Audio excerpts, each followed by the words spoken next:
Welcome back, everybody. It is Tuesday, so of course we've got our lovely Penny from Capital Area Humane Society with us. But you have a very furry, excited, or did you say he was nervous? I think he might be a little nervous. A little nervous? He's panting pretty hard. Who is this? This is Banana Bread. Banana Bread. Banana Bread, yes. His name is Banana Bread. It is. Penny, can we just talk about that for a quick second? Yes. How do you go about naming pets? Because we've had so many different names. Join us here on this show. Talk about how you guys come up with these names. Well, if they are surrendered to us and they have a name, then typically we will keep the same name.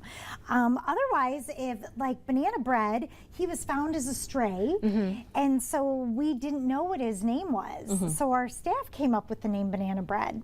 And I don't always know how they come up with those names. And then if we have foster families, then if the pets don't have a name, like a mama with some baby kittens or puppies, then our foster families get to name them.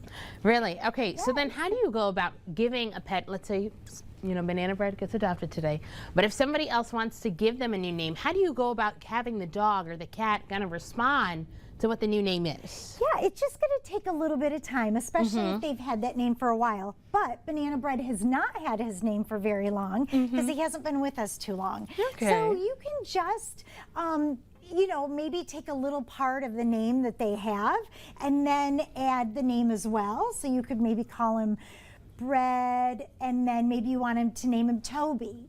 Okay. And, you know, kind of put them together and then eventually just start calling him Toby if that's what you wanted to name him. Okay, Toby so, yeah, Bread. it will probably take a little while, but people can definitely change names if that just doesn't resonate with them. Okay, well, I like hearing that.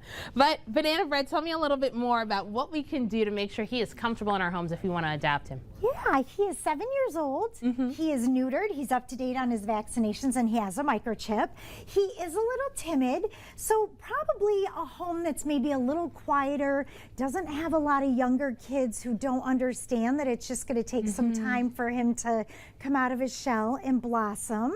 But just, you know, just a lot of extra love and attention and just letting him know that he's safe and, you know, nothing bad is going to happen. You say he's timid, but he has been friendly with a lot of friends in the office.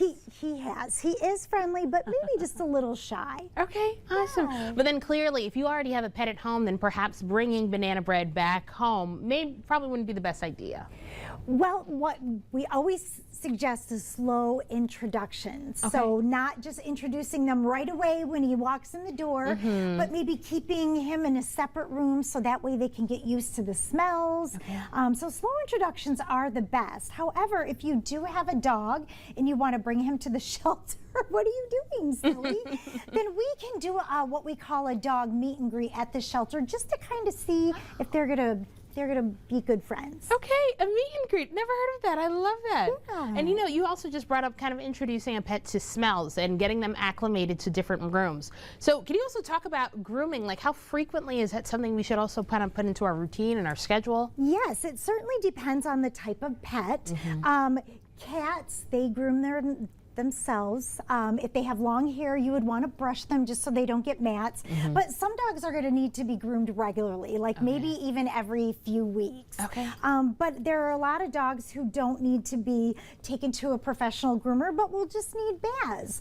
You know, every couple weeks. Sometimes people like to give their dogs bath once a week. If they have allergies, you'll probably want to give them baths once a week. So I think it just depends on the individual pet. All right. Well, luckily, if we need all of that help, it's not just you, Penny, but it's a lot of people at the Capital Area Humane Society who can really ease us into taking care of a pet as well as how you can ease the pet into your home. So absolutely. Thank you for joining us. And Banana Bread, I'll see, maybe I won't see you later. I think somebody else will. But thank you for joining us today. Thank you so much. Of course. Well, coming up.